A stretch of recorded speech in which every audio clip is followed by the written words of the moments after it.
ایک بھائی پوچھتے ہیں کہ اگر کوئی آدمی زبان کو حرکت دیے بغیر قرآن کریم کی تلاوت کرتا ہے تو کیا اس کی تلاوت مانی جائے گی اور کیا اسے تلاوت قرآن کا ثواب ملے گا؟ کیونکہ میں اپنے ایک دوست کو دیکھتا ہوں کہ وہ قرآن کھولے ہوتے ہیں اور زبان کو حرکت دیے بغیر قرآن پہ دیکھ رہے ہوتے ہیں۔ دیکھیں، ایک ہے دل سے قرآن پر غور کرنا، قرآن کی آیات پہ غور کرنا، تو یہ بھی مطلوب ہے اور یہ بھی ذکر کی ایک قسم ہے اور اس میں بھی ثواب ہے، اور اس کے لیے ضروری نہیں ہے کہ ایک آدمی زبان کو حرکت دے، لیکن یہ قرآن کی تلاوت نہیں کہلائے گا یا قرآن کو پڑھنا نہیں کہلائے گا۔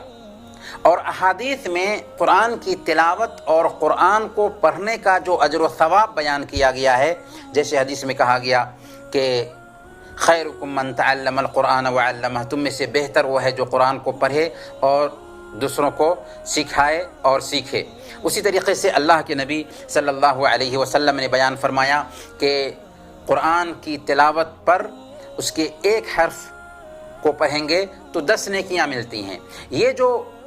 بشارتیں آئی ہیں، یہ بشارتیں زبان اور ہونٹ کو حرکت دے کر قرآن پڑھنے میں ہے۔ اگر کوئی آدمی زبان اور ہونٹ کو حرکت دیے بغیر قرآن پہ غور کرتا ہے تو ٹھیک ہے، غور کرنے کا اس کو ثواب ضرور ملے گا، لیکن تلاوت کا ثواب نہیں ملے گا۔ تلاوت قرآن کا جو اجر بتایا گیا ہے وہ اجر اس کو حاصل نہیں ہوگا۔ یہاں تک کہ ایک آدمی اگر نماز میں بھی سورتیں اور اذکار زبان کو حرکت دیے بغیر، ہونٹ کو حرکت دیے بغیر پڑھتا ہے تو اس کا ثواب نہیں ملے گا، بلکہ اس کی نماز ہی نہیں ہوگی۔ ایک آدمی صبح شام کے اذکار کو زبان کو حرکت دیے بغیر پڑھتا ہے تو اس کے یہ اذکار شمار ہی نہیں کیے جائیں گے۔ بالکل ویسے ہی